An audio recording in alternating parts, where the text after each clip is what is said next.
Why isn't my home selling is a question many people are asking right now, and here's some hopefully useful advice. Selling your house isn't always easy. Sometimes properties don't sell. In fact, the long-term average for the ratio of properties listed to sold is around 55%, but it does depend on market conditions.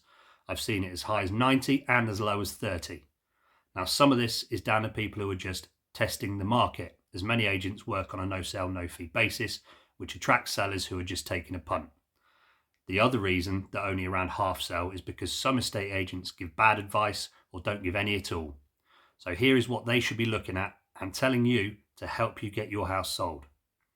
Coverage. By this, I mean, has your property got maximum coverage? Is it on the top two major portals? Many agents recently dropped Zoopla, for example, and Zoopla claimed that nearly a third of their traffic doesn't visit Rightmove. So if you're on with an agent that's only on with Rightmove, you could be missing out on a third of potential buyers. Make sure your property's got maximum coverage everywhere. Rightmove, Zoopla, social media. Get a for sale board if you haven't already got one. Yes, even if you're down a cul-de-sac. Presentation.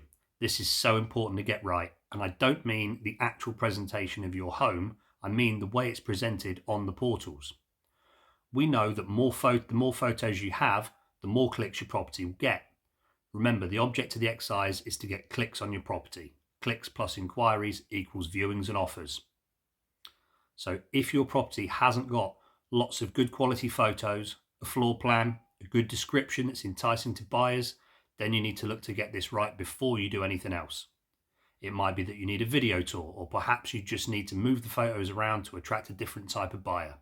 But the bottom line is your property needs to be presented in the right way to attract clicks. Pricing, using the brackets. So the way people use the searches on portals is by using price banding according to their budget. It jumps in increments of 10k up to 300,000 and 25k between 300 and 500,000, then 50k up to $1 million. The way Rightmove and Zoopla deliver their results is by the highest price. So if you've priced your house in the middle of the bands, then your property is going to appear further down the list. Think page 2 of Google. Yes, buyers will search through the properties, but every time they search, if yours is banded properly, it'll be one of the very first they see each and every time. So if your property is worth around 350, don't put it on for 349,950. For the sake of 50 quid, you'll be missing out on everyone who has a budget of between 350 and 375,000, cutting your buyer pool in half. Viewings. So I have to write this one very carefully as I don't want to insult you, but who's doing the viewings? If it's you, then perhaps you aren't selling the property properly. Similarly, if the agent is doing the viewings, perhaps they're not selling it properly. How much time are viewers being allowed? Are they being given tips about potential improvements? You need to paint a picture of what it would be like to live in that home. Length of time on the market. So that house has been on the market for ages. I wonder what's wrong with it. We've probably all said this at some point in the past, and if we haven't, we've certainly heard it or thought it ourselves. And rightly or wrongly, that's the perception from people.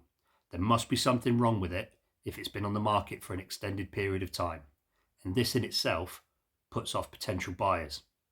If you've been on for too long without selling, you may need to remove it. Give it a break for at least 2 weeks. It's funny how short people's memories are, and put it back on with a different agent who takes different photos and perhaps a different price, even if only by a few quid, and relaunch the property.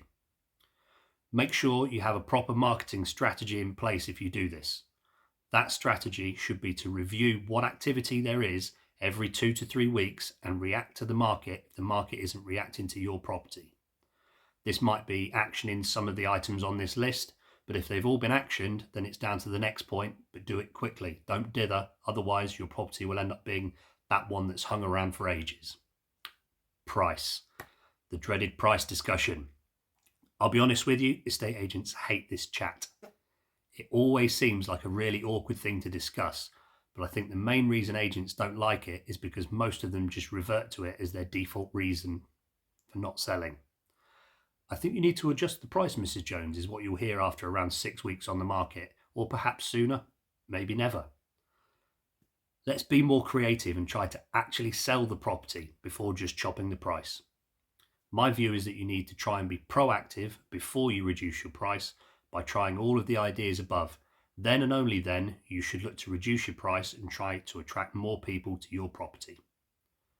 We can all ask a lower price for a property and sell it, that's easy, but the vast majority of people, and I'm sure including you, want to maximise the price you're selling at. Thanks for watching if you made it this far, and get in touch if you need any help.